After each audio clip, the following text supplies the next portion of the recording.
يا حبيب سلام عليك صلوات الله عليك الله يا نبي سلام عليك يا رسول سلام عليك يا حبيب سلام عليك صلوات الله عليك أشرق الكون بهاجر بوجود المصطفى ولأهل الكون أنس وسرار قد نجانا الله يا نبي سلام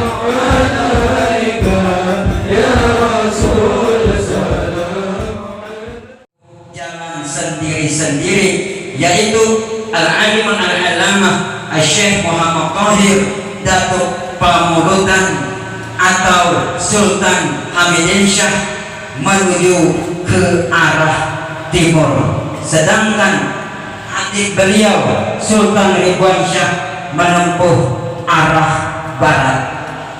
Al-Alim Al-Alamah Syekh Muhammad Tahir Datuk Pamulutan yang memiliki murid dari desa Tanjung Dewa yang bernama Bama Syara atau yang lebih dikenal dengan nama Haji Syamsuddin. Beliau membantu tugas gurunya dalam melaksanakan amanat berada di daerah Tanjung Dewa. Datuk Pamulutan selama hidupnya berjuang sebagai wali, yakni menyebarkan dan mengajarkan agama Islam. Namun sebagai seorang wali, beliau juga mempunyai jiwa patriotisme dan heroisme. Karena itu beliau juga seorang pejuang yang ikut membantu memerangi dan mengusir penjajahan Portugis. Dari semua kegiatan beliau yang patut dicatat adalah beliau bisa membagi waktu sekaligus juga terkadang bersamaan. Satu hari itu juga antara mengajar, menyebarkan agama Islam pada masyarakat, juga mengkoordinir masyarakat dalam taktik perang melawan penjajah, yaitu waktu ingin mendarat melalui muara di pantai Tanjung Dewa dan sekitarnya. Namun juga dalam merealisir hobinya memeluk burung di daerah Tanjung Dewa. Apalagi kalau melihat beliau tinggalnya di Martapura, sedangkan perjuangan dan memeluk burung sebagai hobinya di Tanjung Dewa, maka tentu beliau bukanlah orang sembarangan. Hal ini terlihat dari perjalanan yang beliau tempuh sekitar kurang lebih 86 km. Beliau berjalan kaki setiap hari. Beliau lakukan dengan di luar nalar manusia normal.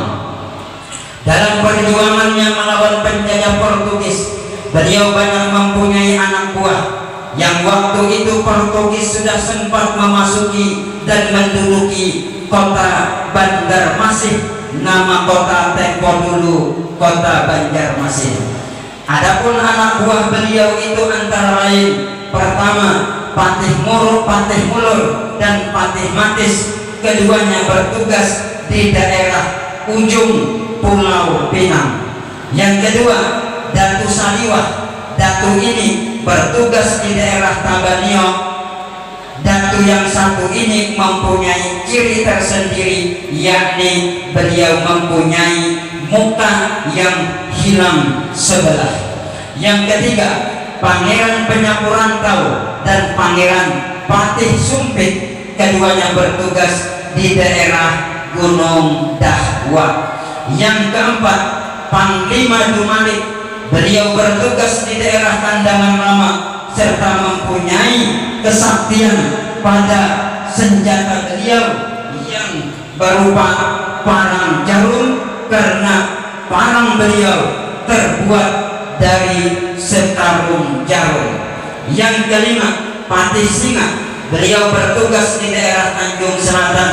Dan yang keenam, Patih Arjan, beliau bertugas di daerah perbatasan dengan daerah Sabuhur atau Pulau Siram.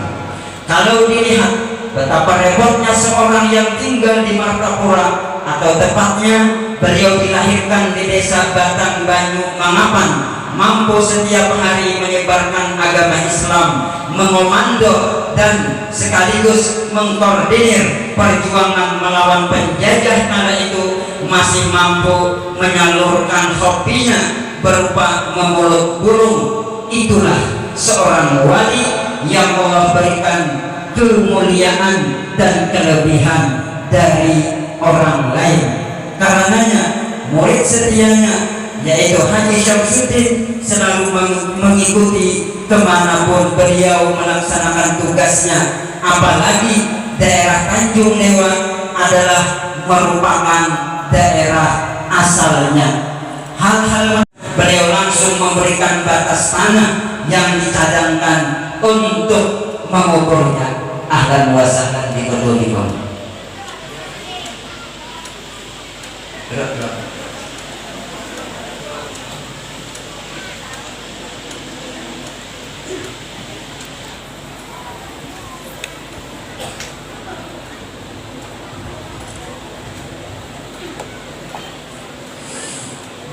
Beliau langsung memberikan batas tanah yang dicadangkan untuk mengukurnya.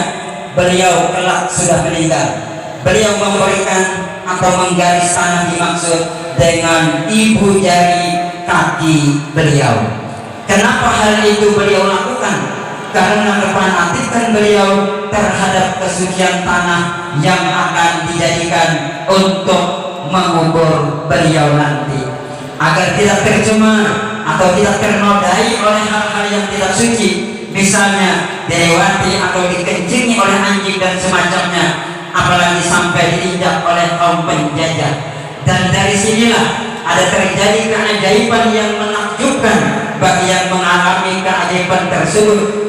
Betapa tidak tanah yang digaris dengan ibu jari Datu Pamulutan atau Syekh Muhammad Thohir lambat laun menjadi sungai kecil dan kemudian berubah menjadi makam beliau yang ada sekarang ini.